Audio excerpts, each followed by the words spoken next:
up? It's Cinema Shogun here, and the more and more I learn about this missing Titanic sub, or should I call it a missing tin can that was dropped in the middle of the ocean, because basically that's what this sub is. I don't even really want to call it a sub because, from my understanding, it's not a submarine. Yeah, you could call it a submersible vehicle, but from what I've read, this guy who created this vehicle, Stockton Rush, he was warned against using the materials that he used. He cut every corner imaginable. Half of this ship was built with cheap products off of Amazon.com. The only window on this ship has one viewport, one window, which oddly enough, when designing this sub, he built the toilet right beneath the one window on this sub. So if you want to look out the window, you are sitting on the toilet area. So right there, that's a design flaw if you ask me. But the glass that was used for this window, it is approved to go, I believe, 1,300 meters below the surface of the water. The Titanic is about 3,800 to 4,000 meters below the water. So right off the bat, we know that the one window on this ship is not even necessarily capable of withstanding the amount of pressure that would be on this ship if they reached the Titanic. So that right there lets you know what they are up against. And if anything went wrong with this ship or with this tin can, then I would think that we should start by questioning that viewport. Because if the viewport cracks or breaks, it's a wrap. No questions asked. Everything is done for in a matter of seconds. Quickly. Very quickly. But people have been asking, I see a lot of people talking online about this story, and people are wondering about the communications that were on board this vessel, because we know they were relying on text messages to basically tell them what direction to steer this vehicle with their Xbox remote controller. The only communications they have with the mothership is basically these text messages that they get. And people were wondering why there wasn't a better line of communication. Well, I can tell you why, but I'd rather show you why. I want you all to hit that thumbs up button if you've been enjoying these videos.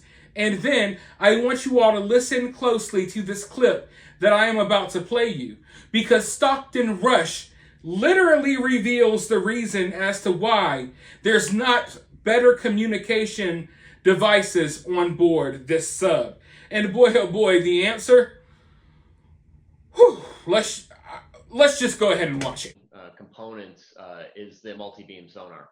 So when I started the business, old timers in the industry told me I was nuts, and they continue to tell me that, but they said it earlier with more conviction. And partly because I said I was going to take inexperienced pilots in a submarine, in current, in zero visibility, in Puget Sound. And they thought I was insane. I said, you don't underappreciate what multi-beam sonar does for situational awareness. In the old days with the scanning sonars that weren't very accurate, you just couldn't do what we can do. We regularly train our pilots in 1 to 2 foot visibility on a 300-foot shipwreck and 250 feet off of the mouth of Port of Everett, where we can get knots, a knot or two of current. So that's been a critical component in all the subs, is making sure we have 1, if not 2, multi-beam sonars. We then added the 3D, the BB5000, and did do 3D scans, done those of a number of wrecks. We have, for the deep sub, we needed, what what I want to do is have acoustic data communication, because I find nothing more annoying than someone trying to call me from the surface. So being able to have a regular transmission of the sub status, and then we can text message back and forth, I prefer to having someone calling me up and ruining whatever we're working on. So we have the Benthos ATM system. We actually did some development. Teledyne was great to send out a tech rep out to the Bahamas for better part of a week to help us integrate the DAT system for USBL tracking. Said that Tech lights. We've really tried to take commercial off-the-shelf technology and implement it into a manned submersible solution. And it's been great working with all the products that are in sort of the Teledyne Marine family. So, just in case you missed it there, folks, the reason why there aren't better communication systems on board this sub is because Stockton Rush feels like it's irritating when people from the mothership communicate with him to see if he's still alive while diving down in the ocean in his experimental tin can. He finds communications from the surface world where people are trying to make sure he's okay. He finds that irritating. He thinks it gets in the way of his work. I don't know what to really say about this dude. I have definitely been biting my tongue because I'm trying to be as nice about this situation as possible. But everything I learn about Stockton Rush is really starting to make me look at this guy sideways. And it's obvious that this guy just feels as if maybe, I don't know, he's like the smartest person on earth. Oh, who needs communications in my little rinky-dink sub that I control with the Logitech controller? Who needs communications? You're only getting in the way of my research. Of course everything's gonna go fine.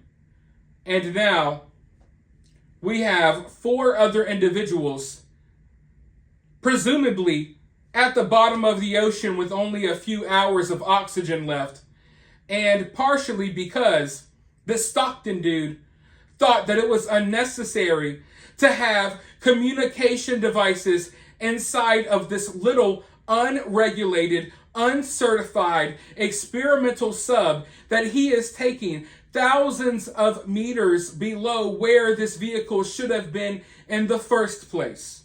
But communications is not necessary. I find that they get in the way and they waste our time while we're trying to look at the Titanic. And now look at this situation. Now look, I try not to be too blunt in my delivery, but let's just keep it real. From the looks of it, it looks like this dude, along with 4 other people, all lost their lives because Stockton Rush decided to ignore all the warnings as if he knew better than everyone else. He wanted to be an innovator. He was so innovative by building a homemade sub with parts from Amazon, and now it appears as if he got himself and everyone else killed. But not just that.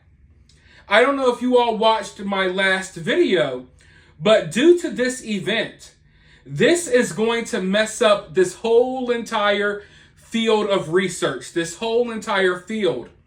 They are going to be dealing with the consequences of Stockton Rush's actions for years to come.